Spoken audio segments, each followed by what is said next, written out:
My name is Max and I work for PugetSoundoff.org. I wanted to talk to you all today because it is Transgender Day of Remembrance. It's an annual day to remember the lives of those who have been lost to anti-transgender violence. In 2015 so far, we have lost 21 people to anti-transgender violence. This day started back in 1998 in remembrance of the death of Rita Hester, who was a black trans woman who was killed. The annual day was founded by Gwendolyn Ann Smith, who was a transgender activist, and I'm going to read you what she says about Trans Day of Remembrance. The Transgender Day of Remembrance seeks to highlight the losses we face due to anti-transgender bigotry and violence. I am no stranger to the need to fight for our rights, and the right to simply exist is first and foremost. With so many seeking to erase transgender people, sometimes in the most brutal ways possible, it is vitally important that those we lose are remembered and that we continue to fight for justice. I want to share a little bit of my story with you all. Some of you might not even know that I identify as transgender, and I want to share that part of my life because it's important in the work that we do. You know, I'm not the only trans person in the office, and the youth we work with every day are, facing these same questions of gender and identity.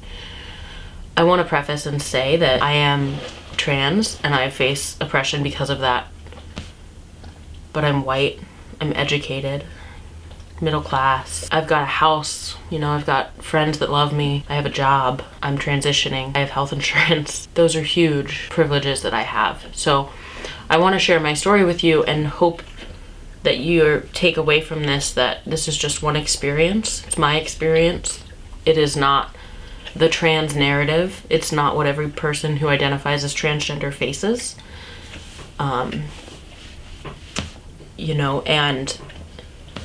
it might get you to reflect a little bit about the work that we do, the young people we serve, and how these things might be impacting them when they have all these other barriers on them, as well as this. For me, I wasn't always this lucky.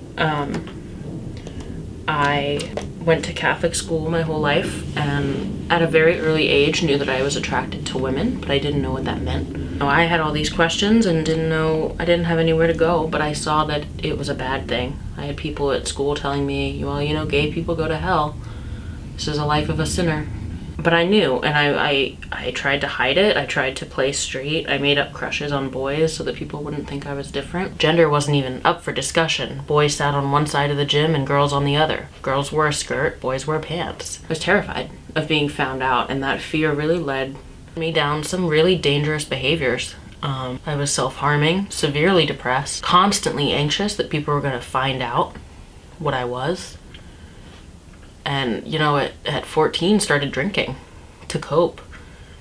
And, drinking let me come out to people. And then it wasn't so scary. I went to college and drinking was a culture and it became a way for me to hide my pain. And I found people in college that supported me. I was a gender studies student, so I was studying trans folks. I had a lot of trans friends who were really open about their experiences, and I knew the terms. I came to learn all the terms, and I had this moment of, I can't do this. This can't be me. This is hard. This is too hard. And the self-harming continued. The severe depression and anxiety compounded with trauma and alcohol abuse. And 10 days after I graduated college, I was hospitalized for a suicide attempt for the third time between April and May. Something happened in there. It forced me to face the elephant. It forced me to look at myself in the mirror and say, come on, I'm here too. Give me a name. We watched a TED Talk on vulnerability by Brene Brown, who is a social worker. Just happen to have her book here. I highly recommend it.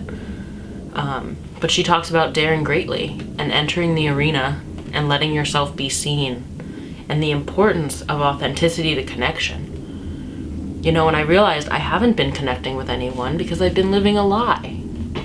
You can't connect when someone says she and her and you flinch. You can't respond to a name that doesn't feel like your own. So we watched Brené's TED Talk, and I went and I just looked at in the mirror at myself for a while and said, hey, Max is in there, and it's time. So I came out to friends first, but 2 months later I moved to Seattle. I told everyone I had a job. I didn't. But I had to get out of Virginia, and Seattle was the lighthouse that I had to get to. So I found a crappy apartment, and I got a job with AmeriCorps at YTech, but I was not out as Max yet. I was going by my legal name, and I was afraid. If I'm this, I can't get housing. What if I can't get a job? What if people hate me because of who I am? So I continued to live the lie even after I'd come out. And about halfway into my AmeriCorps term, I was so anxious, spiraling into this pattern of bad behavior, and so I had to face it again. And I came out and said, I'd like to be called Max. Can you use these pronouns for me? And thank God people were supportive. The Y was supportive. Have been Max ever since. And it's let me do my work. It's let me be present and be there for young people, and it's led me down this path that I want to keep doing this work and talking about these things and educating people and learning myself. It's been hard. It's hard every day. My family doesn't understand, so I'm not really in communication with them. But I have a life out here. I have a job. I have a house. Like I said, I'm lucky. I'm one of the lucky ones. It's not often that I feel like my life is in danger because of who I am or who I love. It's been hard for me, and all I can take away from this, and all I hope that you take away from this, is that it's hard for our young people and the people that we serve. They might be dealing with these issues of identity and all the anxiety and depression and fear and self-doubt that comes with it. And on top of that are facing these other huge barriers. We have to be in their corner. We might be the first person that they're telling that they want to use he and him pronouns or they them pronouns. There's a humongous trust in us as providers. We cannot have a place of judgment for these people that come to us to take care of them and help them.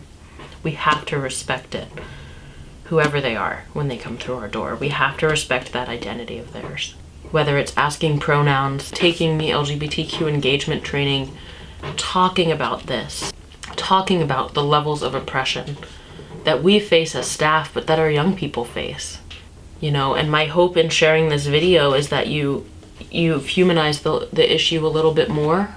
It's not just a slideshow or a TV character. These are people that we work with every day. We have to know how we can be the best allies to them, so that next year there aren't 21 more names on that list. We can change that.